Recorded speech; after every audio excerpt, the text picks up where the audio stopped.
Why am I doing this with my hands so much? Can we stop this? Well,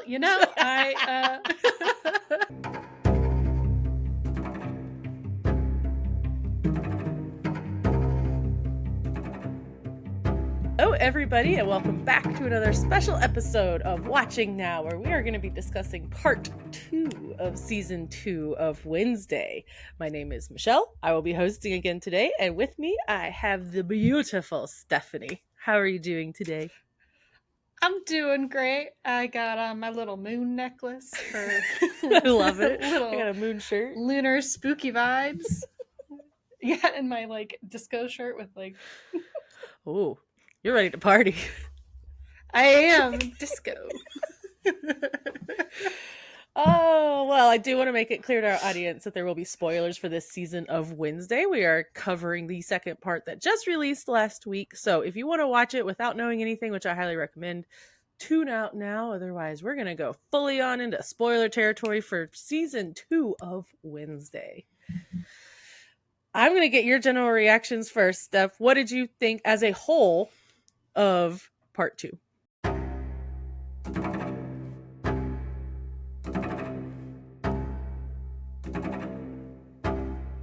I loved it. Like right off the bat, because I think watching part 1, I was like, I liked it.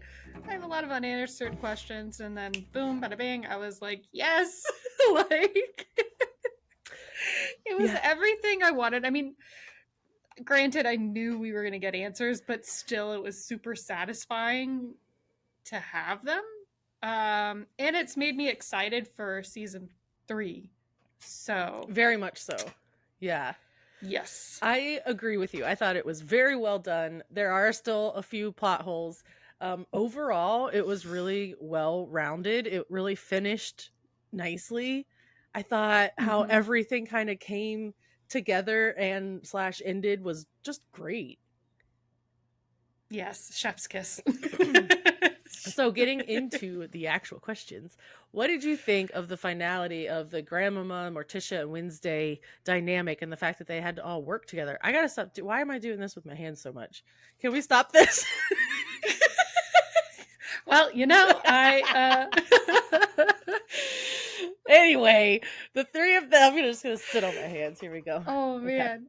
Okay. I loved it, Yeah. but it was just one of those things. I mean, again, I kind of figured, if Morticia and Wednesday hate each other, Grandmama, I forget what her name is, and Morticia are gonna hate each other, and clearly, I mean, I won't delve into it now, but there is a major, I think, secret or secrets in the frump in their tree. Yeah. The frump. I was gonna say forest. And I'm like, that's not right. Hester Frump, isn't that the her Frump name? family tree. Yes, thank you. Got it. See, this is why I don't remember the names. You do. This is gonna work out great. Anybody yelling at me in the comments, you'll be fine. It's okay. It's my brain. No, but I thought it was interesting that we did actually get to see more of her. I wasn't expecting her. Me neither. Grandmama to be in it as much. And I also wasn't really expecting her to willingly or unwillingly participate with Dort and his scheme. Yeah, I thought she was going to be powerful enough to not be siren songed. I thought it wasn't going to work. Me too. But then it just kept working. I was like, it's her. Yeah. How can you not? And she just kept playing into it. And I was like, but you're still siren songed. And then eventually it was just like, okay, I guess I have to give up that fact. Yeah. And she seems like a real, I mean, I love the actress. I love the character, but she seems like a real, piece of work. And it's no wonder, Morticia is the dove that she is. Lurch's sibling, I think, is also her henchman. Oh, interesting. I think they're related because one of them has one bad eye, a cloudy on one eye, side, and the other one has the cloudy eye on the other side. They both have short hair and wear totally dappery, mysterious clothing, which also kind of matches the crow that we see throughout the season. Yeah, but I don't think that's connected to them, but it could be. But yeah, I don't know. There's definitely a lot of mystery. So I think it was an added benefit to have them be part of the storyline more.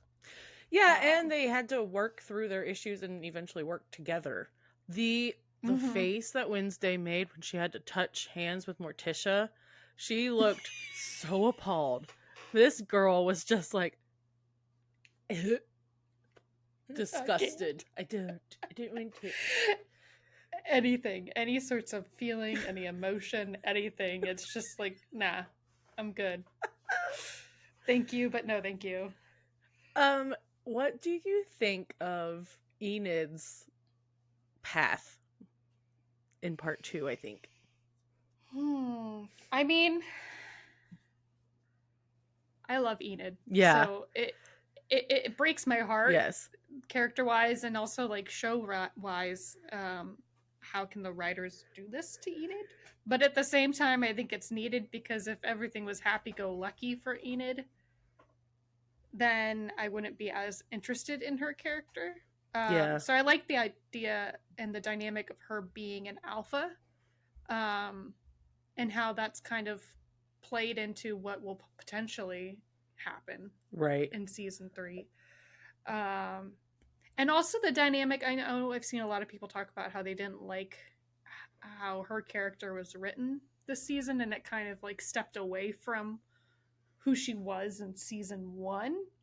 So like I can kind of see that she was doing in season 2 weren't really matching, which I get. Yeah, like I can see that too. But I also think it's kind of needed because the Enid then, before she was a wolf, to now is completely different. Yeah, you're a completely different person. Added like confidence, and she's a part of a pack, and she's just got this whole new attitude, mentality. And I think it's nice to see that her and Wednesday clash. You know, even though they want the same thing, they still clash. And she's more love focused, more not wanting to settle down, but also settle down, like at the same time. That lovely confusing mentality. Yeah, it's interesting, and they each are on their own journeys. Totally. Yeah, I don't know. It makes me so sad. Me too. Just the idea of her being alone, just like out there in the woods on her way to Canada. I know. And I just hope she gets something good along the way. I loved the animation of her though. She looked awesome. Oh, yes. I love her as a werewolf. She looks amazing. Form.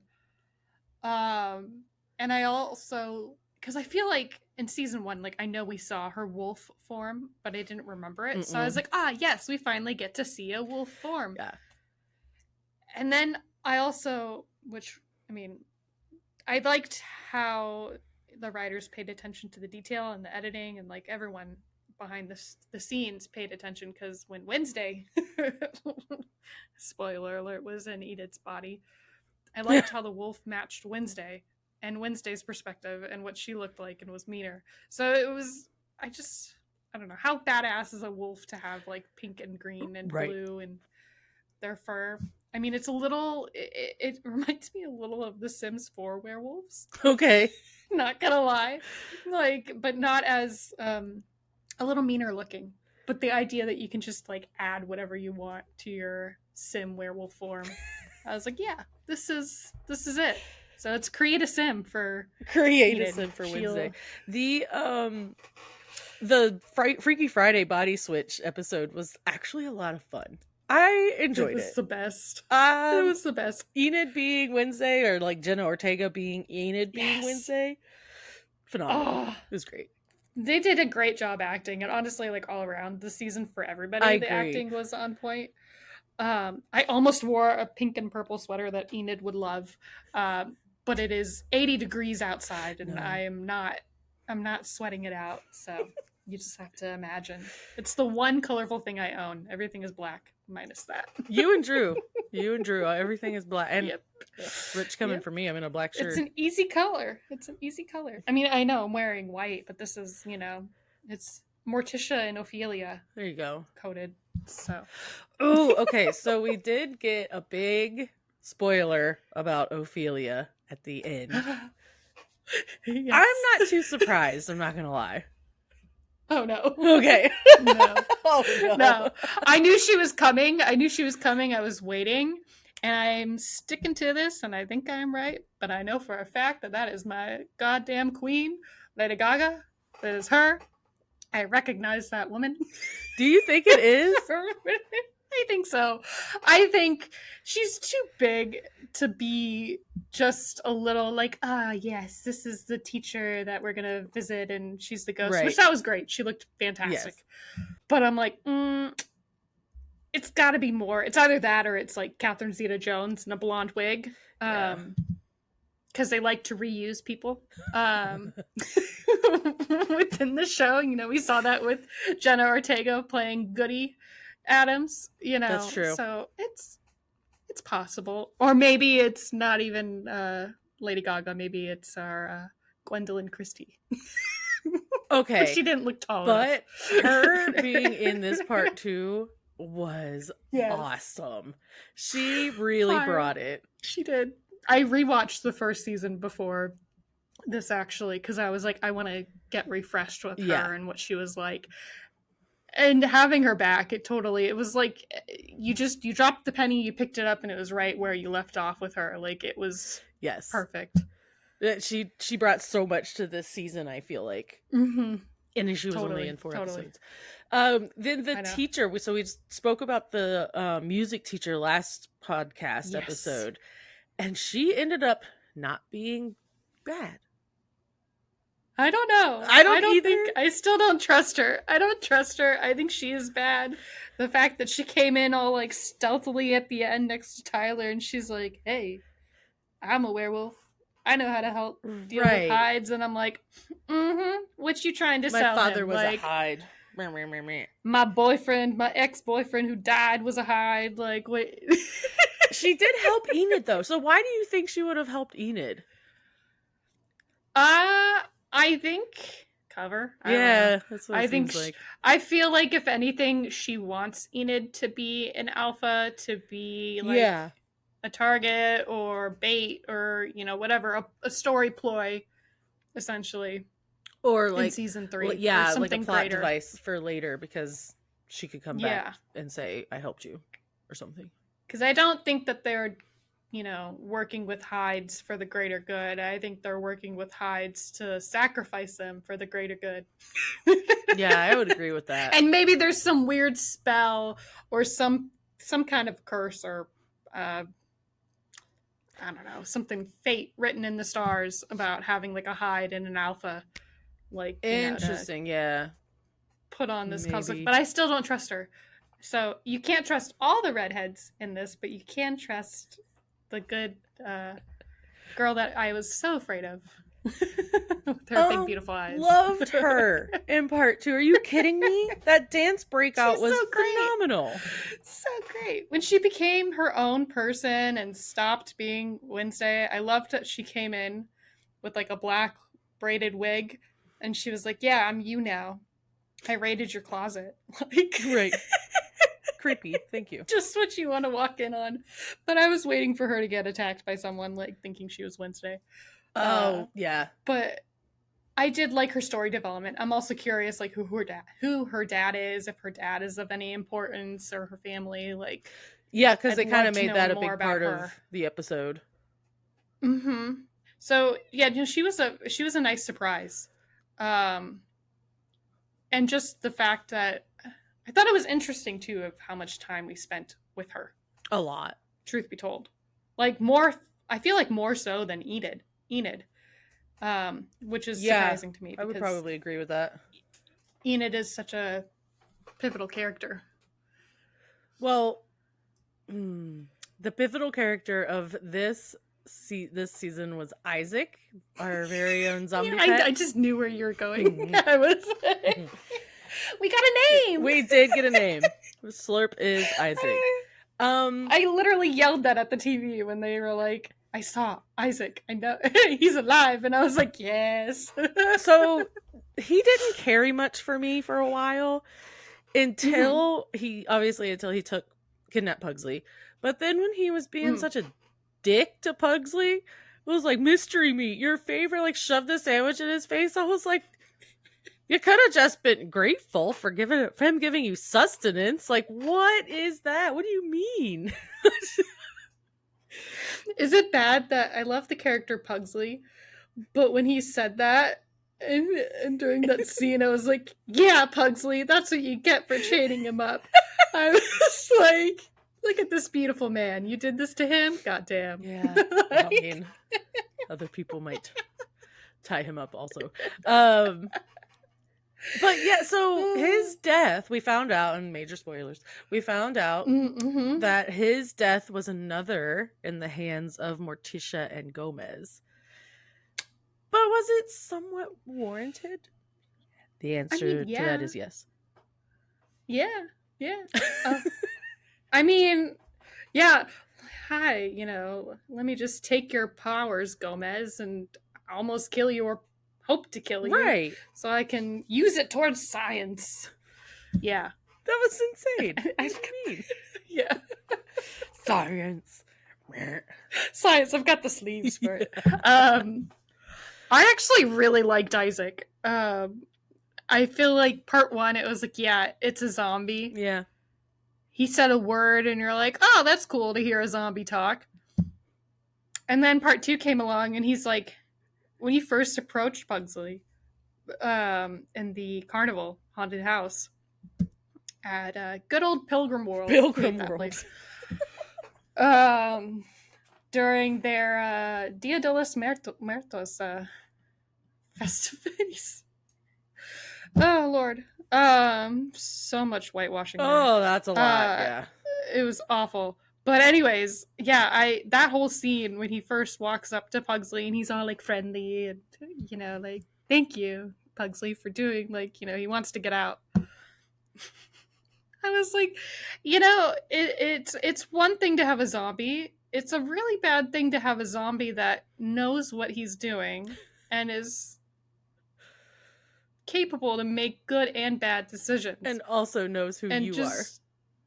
Exactly. Like, I'm like, that's scary. Like, shit, I'll just take the walkers from The Walking Dead at that point. Right. And then he's like, oh, let me go get a snack. Or I'm hungry. Like, I need to refuel.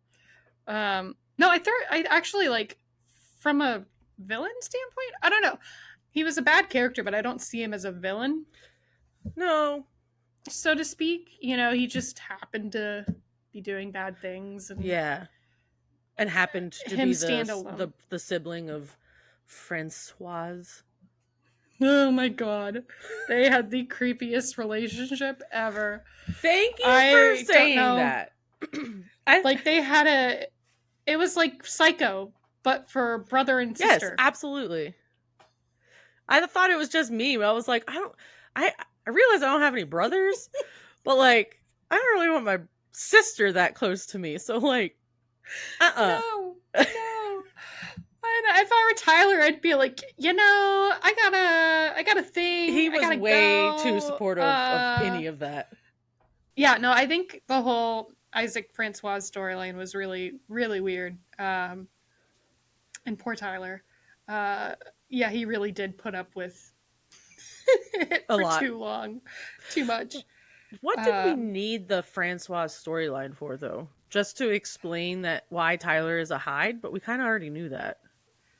Yeah, I don't really know what the whole point was. I remember from part 1 thinking like, ooh, is this Ophelia, or is she just like, the red herring for Ophelia? Yeah. She was the red herring for Ophelia. It was not, But I don't really know the whole point. Like, his dad's gone, so I guess he needs somebody to kind of help I guess. Control him and kind of give him some like stable ground to stand on for a little bit. I don't know. Like, it was weird because they toyed with us with the idea of Wednesday being his master and becoming his master. And I was like, that would be really interesting for their dynamic because they have so much history and unfinished chemistry that hasn't been dealt with. Like, so then to have that and her connection to Morticia, like I want to know more about that, because how she's a Hyde, how can she have so much sway, or how can Morticia have so much sway over her being a Hyde? Like, is she a master? Or does she know them? Like, like Yeah, it's, right. or is it because she's so weak? Like she's easily to manipulate. I can't speak. Manipulate. Yeah. Manipulated. I don't know, but that whole dynamic, it did save Wednesday and everybody else in that moment. Mm-hmm. So I guess thank you, Francoise. I That's the only I thank you just you're gonna get. I feel bad for Tyler. Think about him as a young kid. He went from his father being an asshole, his mother getting Mm-hmm. locked up, him having a master who he then killed, finding out his father was dead, his mother escaped, who is now is not Dad. around. Yeah, is dead, Mm-hmm. and then got picked up by another woman. And it's like Yeah. his He. poor Yeah. adolescent like whiplashed brain. He lost and gained a family and then lost it again, in such a quick turnaround. To then possibly have. He's so. I feel so bad. He's a wounded bird that's just an easy Yeah. target for so many bad people. That's why I feel like I can't trust Isadora and her werewolf pack. Because it's like, there's no way. Like, or werewolf Hyde pack. Like, there's no way that that's all good. I Um, wonder. And he does seem like, I feel like in the start of the season, he was constantly verging on the path of trying to choose whether he wanted to be mischievous and bad, but also you can tell he still has that strain with being a good kid, good heart, in my opinion. Mm-hmm. So I feel like he was constantly conflicting. Like, I think a good example was like part two, very start, after Wednesday wakes up and he's in the hall in like the little nurse's outfit and he's like all creepily like, Oh hi. yeah. And then she's like, where did he go? But then he's like standing behind a pillar hiding and he's like all like, oh God, like, how can I do this? Like, so it's like, to me, I was like, you're not all that bad. Like, and then he ended up stuck with potentially bad people, with his uncle and mom. But Well, he's doing a really good job of being a Jekyll and Hyde. mm-hmm. Really. Like, so it's yeah, so it's nice to see like him toy with those two different sides of him, and whether he's Yeah. gonna let that totally turn him away from possible good things in his life, or is he gonna get a conscience or no? Right. And I wonder, I don't know if this is like obvious to some folks, but I wonder if future down the road in season 3, him and Isadora and then Enid will Mm-hmm. happen upon each other in the wild, Yeah, I think so. I think we're gonna get her probably hunting down Enid, which also sucks to be an alpha. I was like, oh, that's cool. You're an alpha. You're gonna be in charge of everybody. You're the. I wasn't expecting the whole lone wolf and hunted Yeah. storyline, which was surprising. Um, It doesn't make sense for werewolves to be like that, though. no, so I don't know if that's just something she told her, you know, Oh. um, and so now she's just run off, and like maybe she thinks she Interesting. can't turn Well, back that's to a her good human thought. form. Yeah. I just want the best for Enid. I love her. I know. Like, I don't want her to. I want her to be able to dye her fur. Exactly. Because she's just wandering the aisle at like her local like pharmacy, just looking for some hair dye. She's like, oh, sorry, I didn't bring any money. Like, But she has roots. mm-hmm, mm-hmm. She's like, they've really grown out. Yeah. Help, please. Please. And then at the final kind of shot is Wednesday leaving with Uncle Fester on his motorcycle. Yay. I can't wait for those tales. I want all of everything that happens on their journey. Yes. I just realized we talked about Isaac and we completely forgot a major Oh no. plot point. What did I forget? No, it's not you. I just realized. But a thing Oh my being gosh! Isaac's lost hand. That was so huge. That was huge. That was a big, big. I mean, I felt like it kind of was coming because his hand was always like gloved, and I'm like, oh, that's weird. And in the cartoon uh, tale that was told in part one, you see him and he's like controlling a pencil, drawing in a notebook, but he's not holding the pencil. You know, he's using his telepathy and powers. Like he had the coolest powers, by the way. I really liked Yeah. Isaac. Thing actually having identity was Yes, huge. it I was was not huge. expecting that. I wasn't ready for it. Especially, for him to get closure. We saw him go to support group. And it was, yeah, it was nice to have a character that doesn't speak. It was. Like, Yeah. actually, like, well, okay, speak like a verbal language. He does a lot of like signs Right, he does. and such. But no, it was really nice, and it was a weird, like, it wasn't closure that I was expecting, um, nor a storyline that I really saw coming. I was so focused on Isaac and who the heck he was, and not being having Yeah. to call him Slurp ever again, and who the heck was Ophelia, and oh yeah, Tyler's mom. So then like Thing just being like, oh yeah, by the way. And the way he just kind of summoned him, stitched himself back And on. stitched him back up, and then Thing is suddenly like, I don't even know how that works. Yeah. Like, Circulation, bro. like I don't know, and I don't want to know how the heck like Thing can get drunk. Look, but like the same thing. Like, Right. there's so many. This is gonna be hard to talk about Thing and then say Thing and then okay. Yep. The thing with Thing. Mm-hmm. No, but it was so, that scene was like, I remember I was like yelling at the TV and I was like, oh my god, like I can't believe this. Wait, Yeah. what just happened? Like, and then I was like, I was gonna go to bed. Nope. Like, we're My watching husband this and I were next sitting on the episode. couch and he was like bringing Thing into his arm. And we were like, oh my gosh, it's Thing's owner. Like, Thing has an owner. Whoa. Like, I thought that was just a huge reveal that they did really well. Yeah, and that whole scene that of him like breaking away from Isaac too, Yeah. like, was so powerful. Like, Very. I am blown away. Like, I know I mentioned it earlier, but I am so blown away by the acting this season and the writing. Yeah.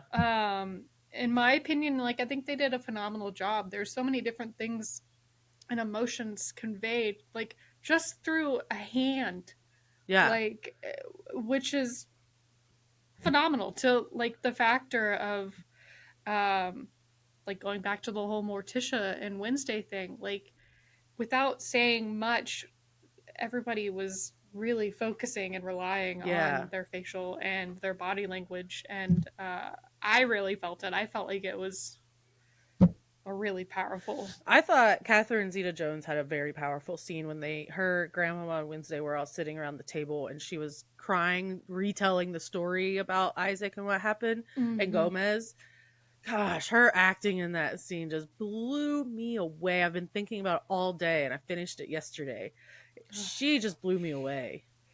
Well, in that whole scene too, like, like the dynamic between her and her mom, and how much her mom hates him and is like, he's an outcast without powers, like he's not really all that important. And like Pugsley commented, like, oh, it's strange that it skipped a generation. Like, so Right. we had it floating throughout the season to then learn, no, he had powers. Like, which, speaking of, like, I still don't know if Pugsley has powers or if he's lost them too. So he's like his dad, Fair. but like to Yeah. have that, and then within the outcast Nevermore community, it really sets aside the fact that you think going to this academy there's all these people with all these special abilities, but it's not the case. Yeah. And then, are they valid there or are they not? Like, and that may be upcoming in future seasons as war. Like Hydes were banned from attending Nevermore. Yeah.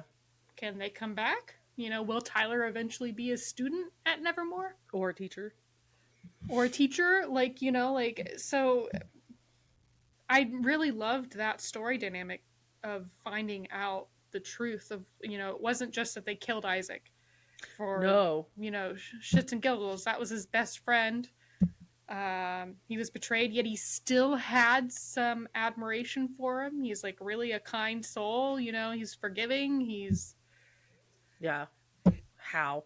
grateful to Morticia and to his family. And like, it really strengthened and added to all around, The like to the whole familial bonds, story. really. Yeah. Yeah. Yeah, I agree. And you mentioned Isaac's power, which was really powerful.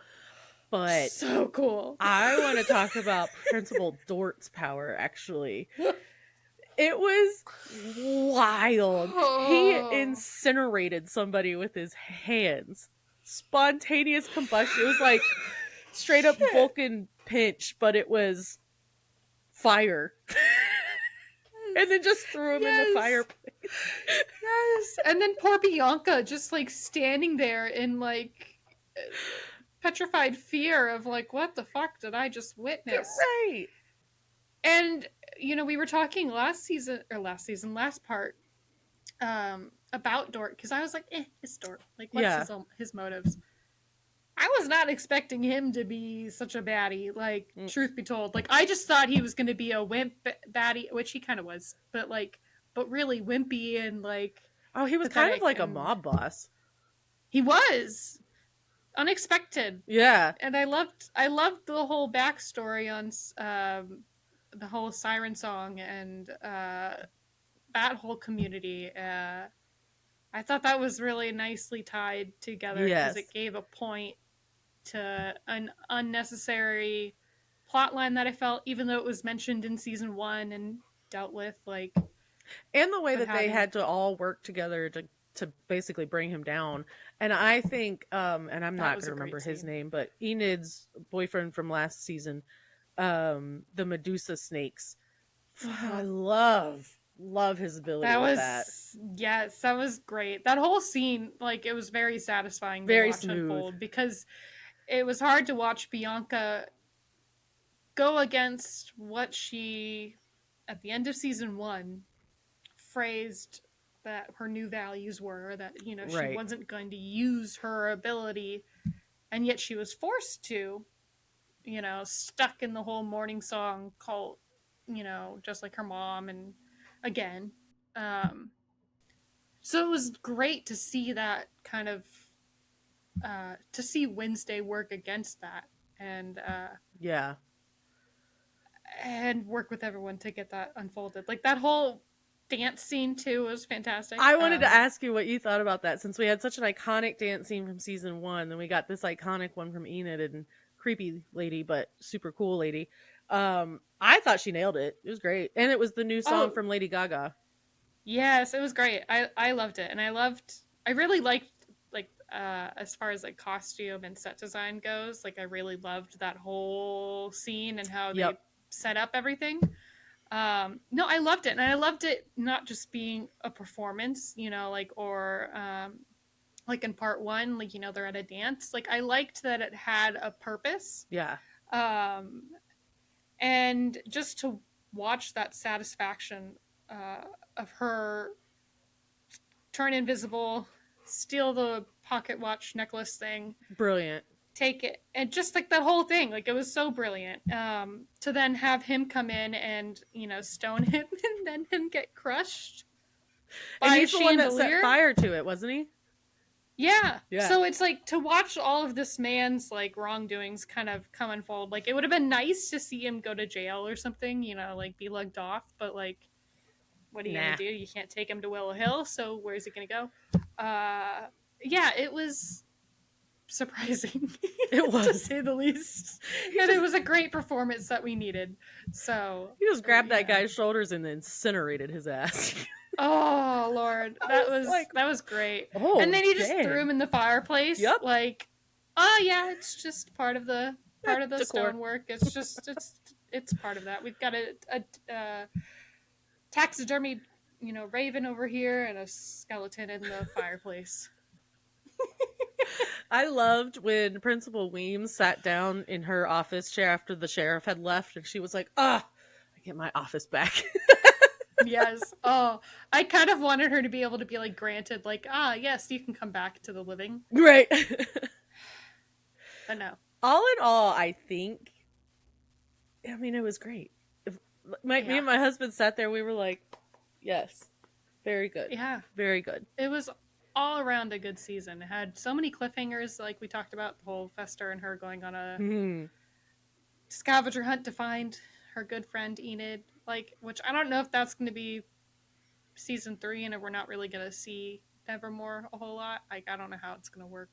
It's kind of like in Harry Potter where they go off and they go away and then it's like, oh yeah, Hogwarts is still here. Right. Like, it's summer break and then come back. Yeah. Exactly. So I'm curious to see how that unfolds. And the whole Ophelia thing. I want to learn more about that. I'm excited about that. I do have one question for you, though. Okay. Do you think, because you remember how we talked about, like, the stalker? Yeah. In part 1 and how it was, like, revealed to be Judy and she was the one who was, like, controlling the Ravens. And now we know that there's another person controlling the Ravens, which is presumed to be Ophelia. But do you think she was the real stalker? No. Or do you think she's working for someone? No, I think it was just Tyler. Oh. I think it was just Tyler trying to throw her off and, like, creep her out. Because there was a person in a red cape and it was giving me Pretty Little Liars, like, A vibes the whole... Yes. I know exactly what you're talking about. Part 1. So I was like, no, but, like, there was a person in, like, a red cape with, like, a kind of, like, doll. I forgot about that. But we never came back to that, and that's kind of, like, to me, that's, like, a loose end that I'm like, You're right. I actually forgot about that. That has to come back. Because Judy was wearing a black cape. Yes. Right. And I was thinking of from Tyler leaving her that note while she was in the hospital, but I would have to go back and see if the handwriting matched. I know. I need to go back. And that's part of why I was rewatching stuff and then I forgot what I was looking for. But yeah, that's like one of my things going into season 3. Like, as far as, like, it's not necessarily a cliffhanger, but to me it is. No, but it's a loose thread, like you said. Yeah. Ezra? There's no way that was open and shut. Ezra? Hello? Hey, Mona? Spencer? Who is A? Is this Pretty Little Liars? Nolan North, where are you? Right. Yes. We can always bring it back to Nolan. Always. Yes. Let's go ahead and give our final ranking for the entirety of the season. Actually, should we do 2? One for part 2 and one for the entirety of the season? Yeah, we could do that. Yeah, let's do that. We could do that. So 1 ranking for part 2 and then 1 ranking for the season as a whole.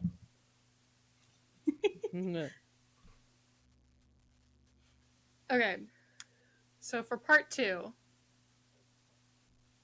I give it a 9. I'm not going to give it a 10 because I, like you, I can't just give, right, you know, something a straight 10. And also there's some, like, plot holes and not enough Lady Gaga. There was not. Tim Burton. There was not. You can't, that's why she has to be Ophelia.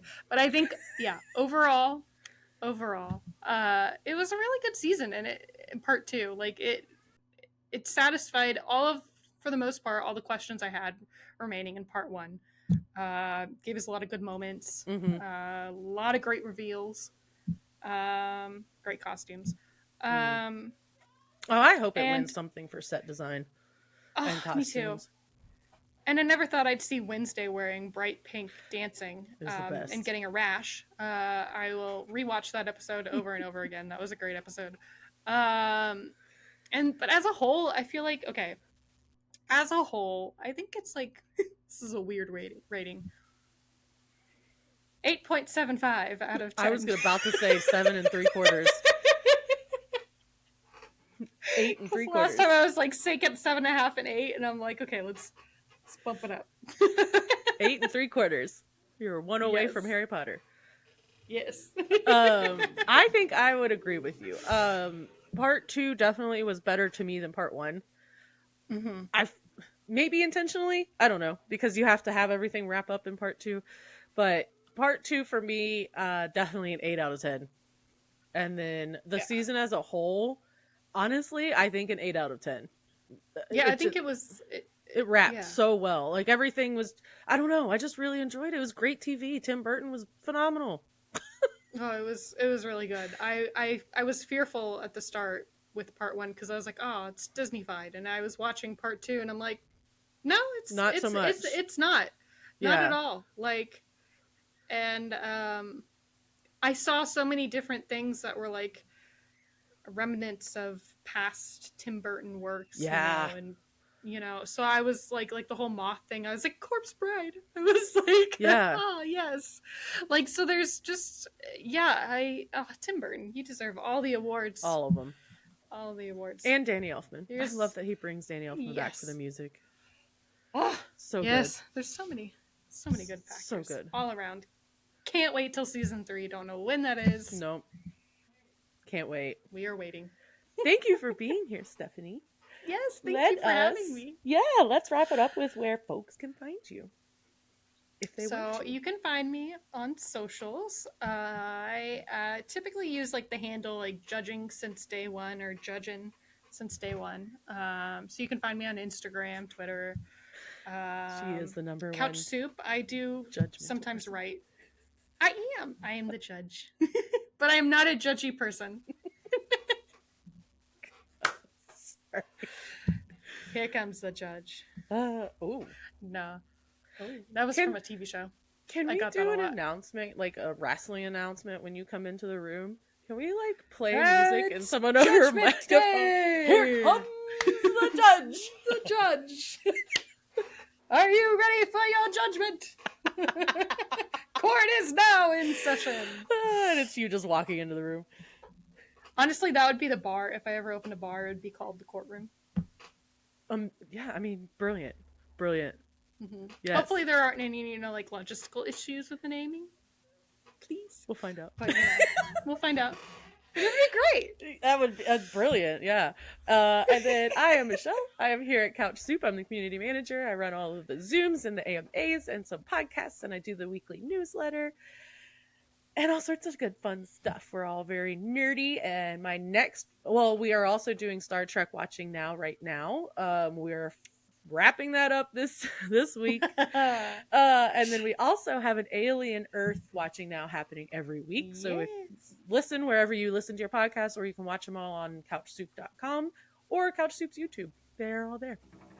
So that's going to go ahead and close this mysteriously macabre episode of Watching Now. Keep it tuned to Couch Soup for more Wednesday updates, and keep it weird.